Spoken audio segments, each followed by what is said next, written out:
Nesse vídeo nós vamos falar da parceria entre Petrobras e Vale, além de outras novidades que elas trouxeram na última semana.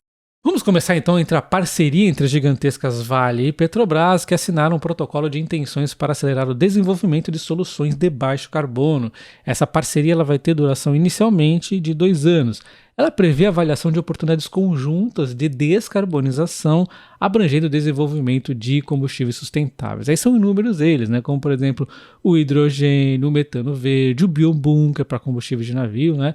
A amônia verde, muito usada aí no agro, o diesel renovável e tecnologias de captura e armazenamento de CO2. Então, diversas frentes aqui que ambas as empresas vão buscar evoluir, vai ser extremamente positivo para ambas aqui nessa pegada de baixo carbono, inclusive como esse acordo também vai abranger fornecimento de combustíveis de baixo carbono produzidos pela Petrobras para o consumo da Vale, é muito útil para a Vale descarbonizar os seus veículos. Ela estava aí na busca de eletrificação, né, da sua frota e estava bastante complexo essa questão, e aí ela consegue essa solução que é muito mais viável, ela consegue então dar mais foco no que ela realmente precisa dar. Ela tem outras pontes muito importantes aqui na descarbonização, e aí com essa parceria com a Petrobras vai ser muito útil para ela, né?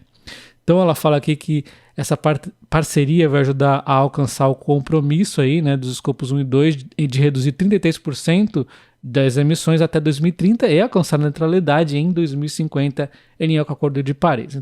Se eu fosse resumir os principais pontos positivos desse acordo para as duas empresas, a Petrobras que recebe essa impulsão, esse incentivo aqui em evoluir as suas tecnologias, e a Vale talvez seja aí a facilidade que ela vai ter agora de descarbonizar sua frota, por exemplo, utilizando aí os combustíveis limpos da Petrobras, vai ser muito mais interessante do que a eletrificação de sua frota.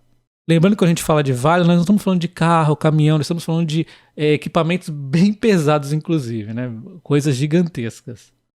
E a Vale lançou um fato relevante nessa semana que mostra exatamente que ela está focando aonde ela tem que focar, que é Vale Porto Açu, assim um acordo para desenvolver um mega hub para a descarbonização da cadeia siderúrgica. Então, isso aqui é algo muito vantajoso aqui no longo prazo para a valorização dos seus produtos.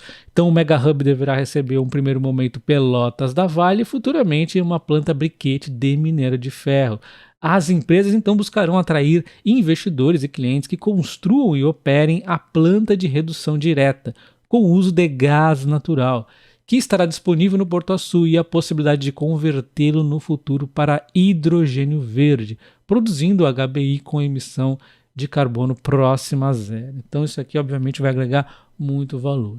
E o objetivo é exatamente municiar aqui a siderurgia de baixo carbono, e isso aqui vai agregar muito valor aí no longo prazo, tá? Então Vale no caminho correto aqui. Petrobras. E a Petrobras ela tem aqui alguns fatos relevantes que a gente tem que ficar sempre olhando com um pouco de atenção. Por exemplo, a Vale cogita parceria com a Vibra. Dependendo como for essa parceria, pode ser algo muito positivo ou algo negativo. Por quê? Se ela for fazer uma parceria onde ela quer realmente buscar aqui as sinergias que as duas empresas podem ter, e tem muita coisa aqui que pode fazer muito sentido, a palavra parceria é super bem-vinda, é positiva. Agora, quando a gente começa a querer fazer ela comprar a Vibra como majoritária, por exemplo, e voltar a tomar conta da Vibra, pode ter aqui novamente uma perda de foco, e aí a perda da eficiência. É isso que a gente não quer, né? É melhor deixar a Vibra sendo a Vibra e ela ter, de repente, uma participação na Vibra grande, que pode ser, e aí as duas vão aí usando as sinergias dentro do possível, né?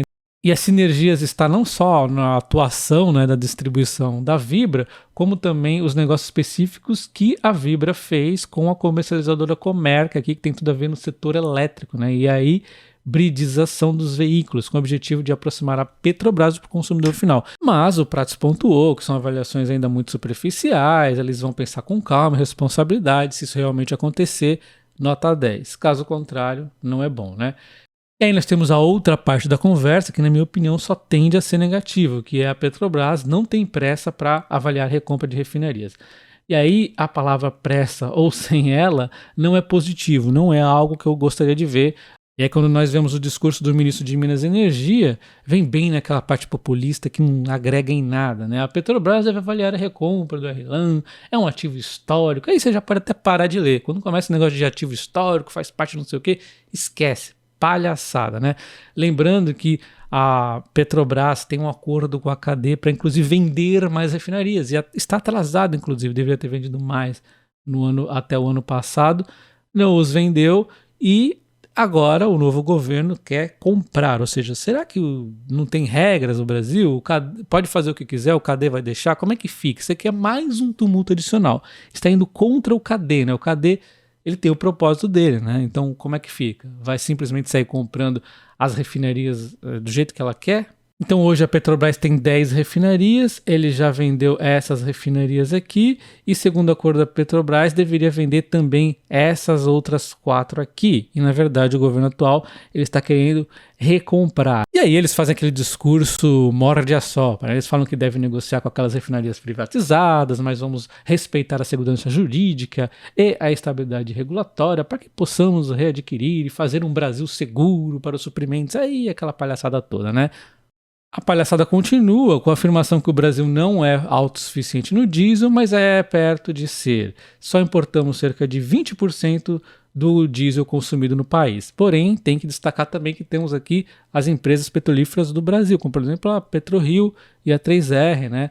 Então, como é que vai ficar também? Ela continua aí sendo dependente dessa parte aí. Enfim, a Petrobras também é uma empresa que importa para garantir o suprimento nacional, portanto, precisamos ter uma maior tranquilidade, correto, tem que ter tranquilidade mesmo, mas aí ele já vem, né, com a questão de que a Petrobras tem que entender que vamos trabalhar para abrasileirar os preços e não ficar dependendo do mercado internacional, o que é uma utopia, né? Eu sempre cito os mesmos 2 exemplos: Venezuela autossuficiente, combustível extremamente barato, desinvestimentos e o cenário econômico na desgraça no país. Enquanto Noruega, autossuficiente, combustível caro, investiu os lucros altíssimos que a empresa teve para investir em outras empresas além do setor de petróleo. Então a Noruega agora tem uma holding, inclusive, que traz muitos dividendos para o país e ele pôde investir em outros setores, mas isso foi uma estratégia de longo prazo, né? Eu sempre vejo as pessoas comparando o curto prazo. É como se você olhasse hoje os dividendos que o Barça recebe mensalmente e quisesse viver de dividendos, sendo que você não tem toda essa grana ainda. Então, é um projeto de longo prazo. E eu vou deixar pela 1000ª vez bem claro que a Petrobras está barata, mas ela tem questões políticas que não temos como concluir. Eu não posso dizer que a Petrobras vai cair ou subir ou vai acontecer o que for por conta de questões políticas. Então você decida por conta própria, não é recomendação de porcaria nenhuma.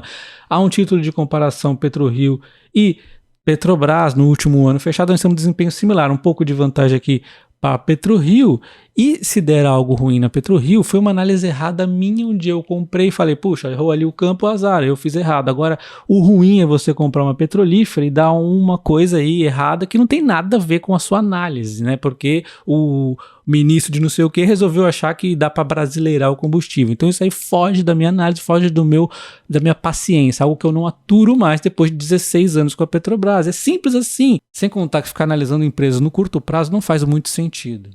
Em termos de dividendo, eu acredito que a Vale possa anunciar dividendos a partir de novembro, um dividendo que deve acontecer no fim do ano. Não é todos os anos que ela anuncia em dezembro, mas na minha opinião deve acontecer, tá? Em muitos anos acabam acontecendo. Obviamente nós tivemos um período aqui de mais dificuldade da Vale, quando está a situação mais tranquila, ela é provável que acabe anunciando, tá? E quando falamos em termos de Petrobras, o próximo ano de dividendo já pode estar sendo anunciado a partir do mês 10, né? A partir do próximo mês, com a Datacom provavelmente ao fim de novembro ou no início ali de dezembro. Pelo menos é o que eu espero quando a empresa está numa situação mais tranquila, né? Exceto aqui os momentos de dificuldade, é onde ela acaba anunciando dividendo aí, né?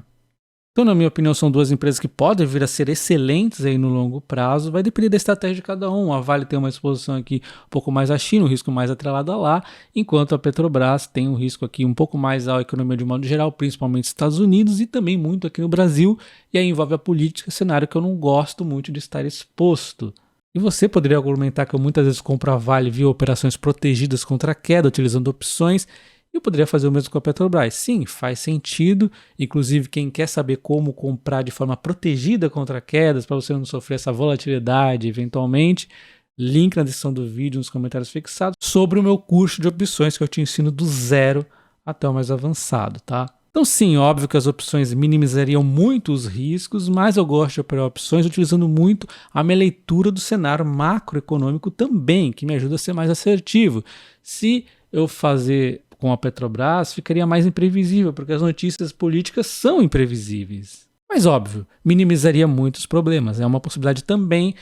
E tudo, na verdade, no final das contas, vai da estratégia de cada um, como que a pessoa está aceitando o risco. Você pode, de repente, ter a Petrobras com uma exposição pequena, não tem grandes problemas. Então deixa nos comentários, você tem Vale e ou Petrobras? Sua exposição é pequena ou grande? Um abraço e até o próximo. Valeu!